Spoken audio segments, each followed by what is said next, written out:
Assalamualaikum warahmatullahi wabarakatuh. Innal hamdalillah nahmaduhu wa nasta'inuhu wa nastaghfiruh wa na'udzubillahi min shururi anfusina wa may yahdihillahu fala hadiyalah wa may yudhlil fala hadiyalah. Asyhadu an la ilaha illallah wa asyhadu anna Muhammadan abduhu wa rasuluh.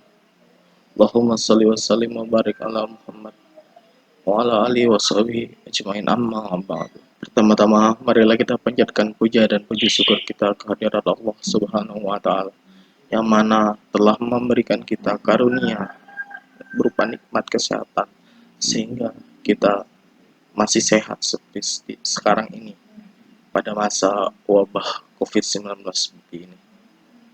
Tak lupa juga salawat serta salam kita curahkan untuk hadirat kita junjungan kita Nabi besar Muhammad Sallallahu Alaihi Wasallam yang mana telah membawa kita dari zaman kegelapan ke zaman terang benderang seperti sekarang ini. Teman-teman yang dirahmati oleh Allah Subhanahu wa taala. Sebelumnya perkenalkan, saya Nurul Habib Ramadan.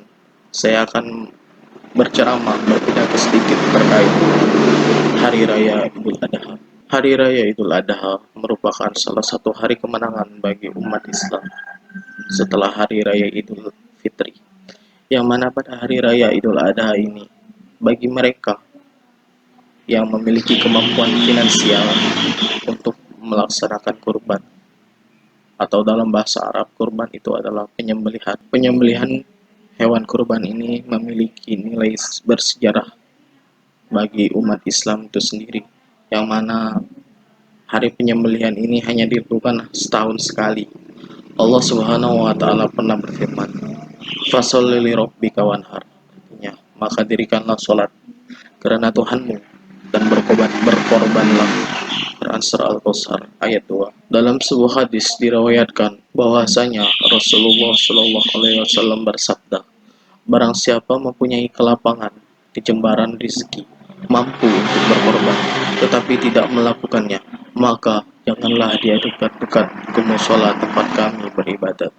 Hadis riwayat Ibnu Majah. Teman-teman, dirikumullah, binatang korban yang disembelih dengan hati yang ikhlas itu kelak di hari akhir akan ditimbang darahnya, tanduknya, bulunya, semua anggota tubuhnya, sekaligus akan menjadi saksi baginya. Rasulullah Shallallahu Alaihi Wasallam bersabda yang artinya, sembelilah korban dan senangkanlah hatimu. Sesungguhnya seorang muslim yang menghadapkan hewan-hewan sembelihnya ke kiblat, maka darah hewan itu, tanduknya dan bulunya, semuanya merupakan kebajikan yang akan ditimbang pada hari akhir, pada hari kiamat. Teman-teman yang saya hormati, dalam sejarah Islam, sebagaimana diterangkan dalam Al-Quran, terdapat dua peristiwa dilakukannya ritual kurban, yaitu Habil dan Qabil, putra Nabi Adam alaihissalam, serta pada saat Nabi Ibrahim akan mengorbankan Nabi Ismail atas perintah Allah Subhanahu wa taala. Kisah Habil dan Qabil dikisahkan pada Al-Quran Surah Al-Maidah ayat 27 yang artinya, ceritakanlah kepada mereka kisah kedua putra Adam, Habil dan Qabil. Menurut yang sebenarnya, ketika keduanya mempersembahkan korban, maka diterima dari salah seorang dari mereka berdua, Qabil, dan tidak diterima dari yang lain, Qabil. Ia berkata, Qabil, aku pasti membunuhmu, berkata Habil. Sesungguhnya Allah hanya menerima korban dari orang-orang yang bertakwa.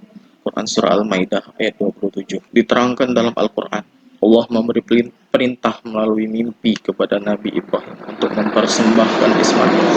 Diceritakan dalam Al-Quran bahwa Ibrahim dan Ismail mematuhi perintah tersebut.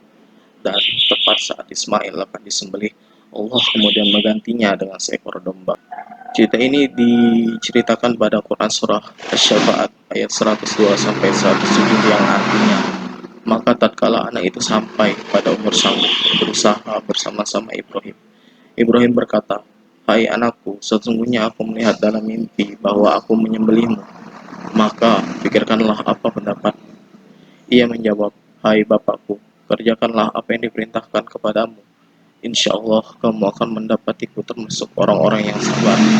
Tatkala keduanya telah berserah diri dan Ibrahim membaringkan anaknya atas pelipisnya, nyatalah kesabaran keduanya. Dan kami panggillah dia, hai Ibrahim, sesungguhnya kamu telah membenarkan mimpi itu. Sesungguhnya demikianlah kami memberi balasan kepada orang-orang yang berbuat baik. Sesungguhnya ini benar-benar suatu ujian yang nyata, dan kami tebus itu dengan seekor sembelihan yang besar. Quran Surat Syafaat ayat 102 sampai 107. Teman-teman yang dirahmati Allah Subhanahu wa taala, maka dari itu, apabila kita diberikan rezeki oleh Allah Subhanahu wa taala, jangan lupa disisihkan untuk membeli hewan untuk disembelih pada hari raya Idul Adha.